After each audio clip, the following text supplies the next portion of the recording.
Hello, everybody. Thanks for joining us here. It's 9 o'clock and it's time for a quick brewing lesson. We're trying to be here live every day with some education and connection with all of you, our friends here, knowing that most of us are spending a lot of time at home. And even though we we miss going into our favorite cafes, we appreciate that people are buying coffee from us at those cafes where they can, or online here, and staying at home. And so we're just trying to bring a little bit of the cafe into your life while you're at home. So one of the things we're offering are these brewing lessons. Today, I'm going to be featuring this coffee, which is our Kenya AA, the Darwini. And I'll make sure to post it down below, so you can see a link to the coffee report and get some if you'd like to try it. And I'm going to be featuring a very special type of brewing method, which I actually love. The reason I love it is because it combines some of the best qualities of a French press, which I know a lot of folks have at home, and the addition of paper filtration. And this method for brewing is the Clever Dripper. I'm also going to include a link down below, so that you can get one of those if you don't have one. They're relatively inexpensive. They're super easy, as you'll see, to use, and they produce a really great coffee that really highlights some of the best characteristics of single origins. So it's very simple. Two pieces, a lid, and then the chamber itself. I do want to highlight kind of the key factor of it, which you'll all see in a minute when we're done brewing, which is I'll just explain what's going to happen. So the filter goes in here, the coffee goes in, water goes in. We have a little bit of turbulence we add to make sure all the grounds get saturated. It then sits just like a French press for about 3 minutes. And then we put it on top of the vessel we're going to exchange into, and it releases this lever on the bottom, and it just pours right through the filter. So again, it has full saturation like a French press, but with the addition of the paper filter, which removes some of the non-water solubles, which is nice. It kind of cleans up the cup a little bit, which is not to say anything about French press. French press creates a big, bold cup of coffee with lots of oils and non-water solubles included because it uses metal filtration. So it makes a really big cup of coffee. This is very similar, but it does have that filtering aspect to it. So if you haven't tried it, I would recommend getting one, trying it at home, and you'll see how easy it is to brew with to create a great cup of coffee. Okay. So what we're going to start with is we're going to measure our beans. We're then going to grind them, and then after we grind them, we'll begin the actual brewing process. Okay. One thing I'm always starting with here, even at home, a little sanitizing, right? Safety, safety.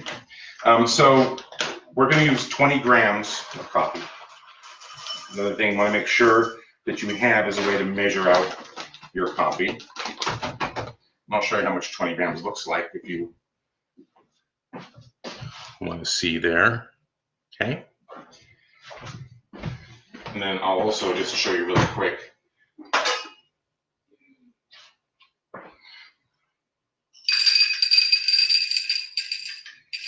For this coffee, it's just a little bit less than a third of a cup if you don't have a scale at home, all right? But really, we could talk about why you don't have a scale at home. Let's get you a scale. It'll make life so much easier. I've preset the grind of my grinder here to be close to a French press, which means pretty coarse. I want this to be a pretty coarse grind because it, again, is that full saturation method. It's not using the coarseness of the grind to restrict or slow the flow and the contact. It's going to be in full contact. So that means we want to have a coarser grind of coffee. So we're going to do our little whistling song while we wait for this because you won't be able to hear me.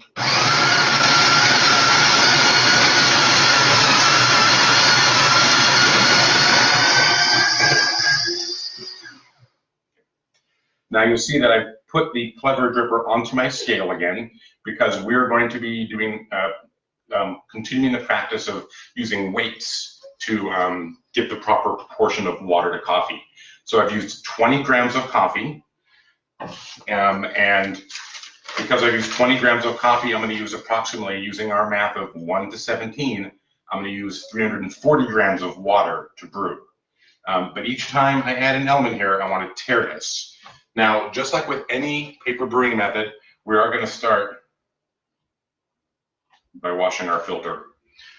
We use hot water to wash the filter, just like with the Chemex or the V60 or a Kalita filter. Any paper filter, we want to use hot water to rinse the paper filter. That also warms up this vessel as well, because temperature stabilization and evenness of water saturation are going to help us ensure a nice, even extraction of coffee.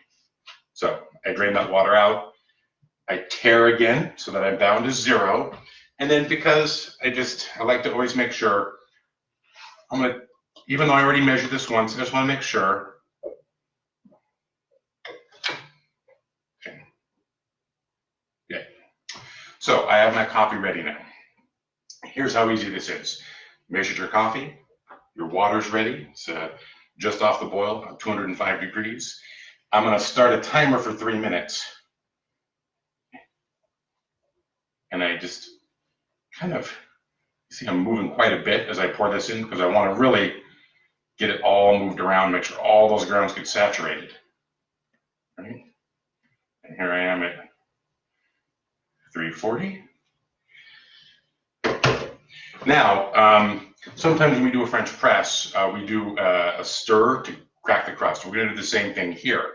The only difference is that often when you use the French press, we're always going to recommend using a wooden spoon or maybe a designated like wooden chopstick that you have, because of the glass. But in the case of the Clever Dripper, we can use a metal spoon. Isn't that nice? Now, this is a debate among folks. Some people don't like to do the stir, but I'm a stirrer. So I'm going to just do a little bit of stir there to crack that crust. And then I put the lid on, and I simply wait for this to be finished. Now, in the meantime, I'm going to get the vessel I'm going to use to extract the coffee into. I'm going to preheat it as well.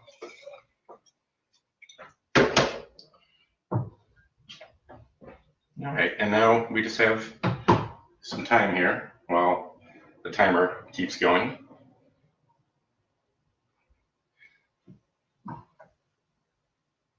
And what should I talk about? Well, how's your day? Our day has been pretty good so far. You know, like lots of you, our son is at home, our child is at home, so we've had to build out a schedule for his education as well as social time. I'm so grateful for the tools we have, just like the one we're using right now, because it allows us to connect with folks and see each other's faces and hear each other's voices, and spend time with each other, even though we can't be in the same room with each other. So that's nice to have. And I think he likes it too, because he's able to spend, literally, he's a very social kid and gets to spend time with his friends this way. So that's nice for him. Yeah, I mean, I obviously have enough coffee stocked up and we have enough food. So I hope you're in similar situations. So I hope you're staying connected with the folks. I know that one of the things that's really hard about this, and it's literally hard for our business and our industries, because we, our whole business model is around people sharing a cup of coffee with each other. And that means they're with each other.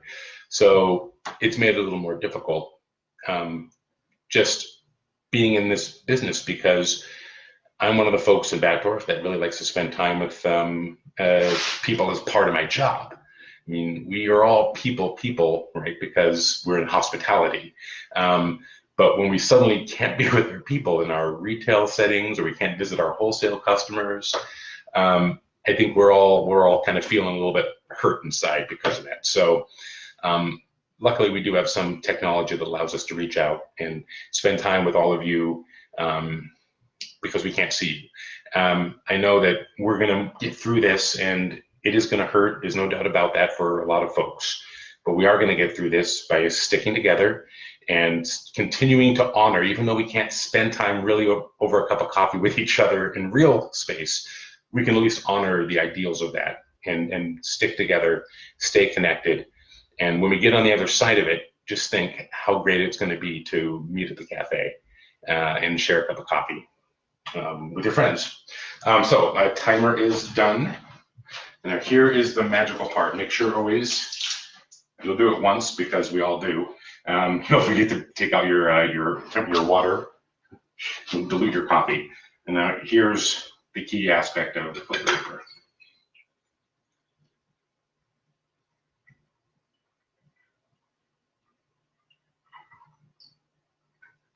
Of course, take the lid off.